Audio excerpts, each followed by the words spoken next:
esmu ticis pie friziera šodien. Principā, un kā tu redzi šajā istabā, ir ģenerāla tīrīšana.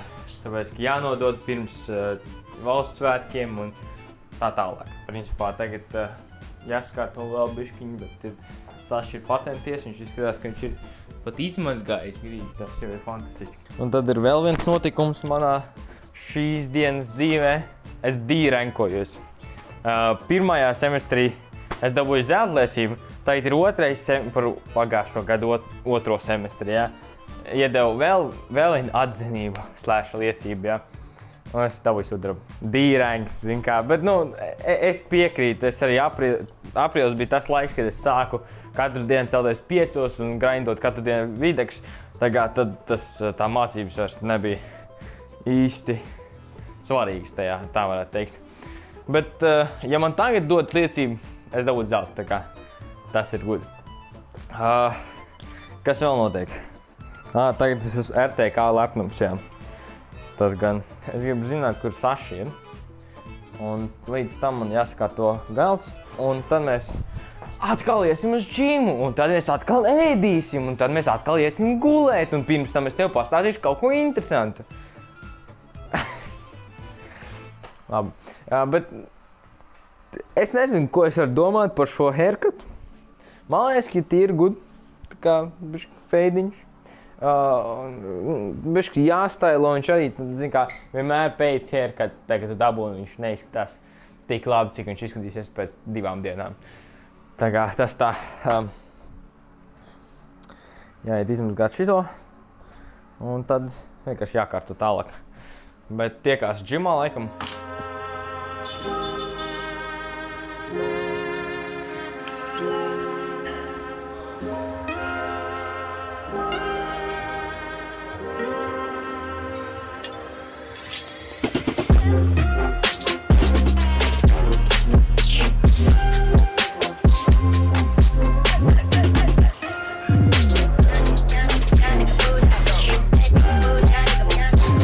Tas ir atbrīlēties.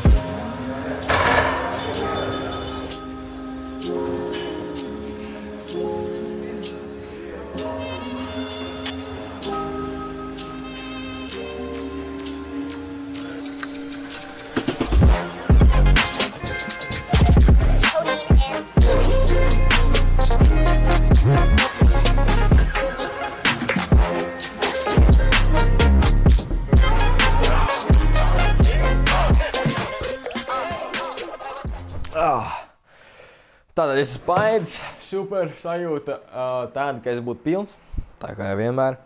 Un ko es šodien trenēju atkal bench, man nebija daudz laika, tā kā es šodien biju haircut uztaisīt un kaut ko tam līdzīgi. Tā kā es uztaisīju bench, uztaisīju rows, uztaisīju lateral raises. Un tas ir viss. Es īstumā interesanta lieta, es uztaisīju 3 setus ar benchu līdz failieriem. Smagu benču kaut kāds līdz kaut 5 repu katrā reizē. Un tad es pēc tam uzmetu to 110, kas ir mans PR, principā, un es vēl joprojām uztaisīju ar tādu, it kā pauzītiem. Tā kā tas bija insane, vienkārši insane. Bet šodien runājot par matiem, es gribu atgādināt to, ka tas ir fantastisks veids, kā mainīt savu identitāti. Kā tu vari mainīt tās lietas, ko tu dari, vai vismaz mainīt savu uzskatu, ko tu dari. Tev tāds izpildāms solis, ja tu esi nogriezis tagad matus vai griezt matus. Principā, ja tev ir noteikts lietas, ko tu tagad dari sliktas, ko tu dari, tu tur lamājies vai ja tu lamājies vai neiz trenēties, vai tev ir grūti tur balkot vai kaut ko tam līdzīgi, nogriežot matus, tu arī vienkārši, varbūt pat ne tajā dienā, bet principā cik vien ātri un iespējams, tu vari sev pateikt, ka tu dari kaut kādas citas lietas. Tu vari sākt darīt vai beigt darīt kaut kādas sliktās lietas.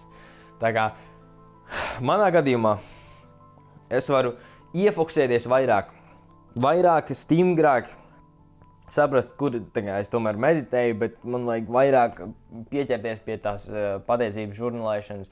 Jā, boring, bet principā, jā, es vienkārši ielokoju sevi dziļāk tajā jau, ko es daru, un tavā situācijā, ja tu ieši griezt matus vai jau es nogriezu matus, tad tu vari tā kā, ok, tagad tev jau gan jau ir ideja, ko tu gribi attīstīt, kas tev liekas labs, ko tu dari, vai tev ir kaut kas ideja, ko tu dari, kas nav pārāk labs, to tu vienkārši apstādini. Tajā brīdī apstādini, un tas tev palīdzēs tā kā, ko es stāstu arī identitātes tajā vidē, kur tu esi šajā brīdī šeit, bet tu gribi tur tikt. Tur tu tiec tikai ar motivāciju, ja? Bet, lai motivācija nav stingra, ja? Viņš nāks apakaļ te, kur tev ir šī apkārtne.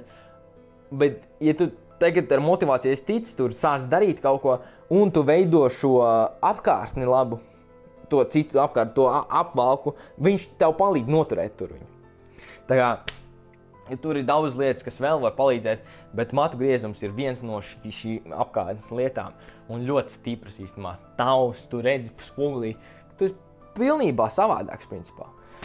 Tā kā atrod lietu, ko mainīt vai izslēgt vai uzsākt savā dzīvē, ja tu esi nogriezis matus, un tas tavs izpildāmies solis šodien. Tā kā tiekās rītdienā būs video, tā kā nospied to sarkano pociņu, pačako linku saprastā, nospied to īši gaisā, aizsūt savam draugam, tev liekas, ka viņam varētu šis noderēt, un nāc ar mani, izšaujamies caur atmosfērai. Un jā, runājot par tiem matiem, viss tas bazkats un tādas lietas, kas ir uz Winterarka vai Adonis protokolu, tas viss ir saistīts ar to, ka tu maini savu identitāti, mainot savu izskatu sākumā.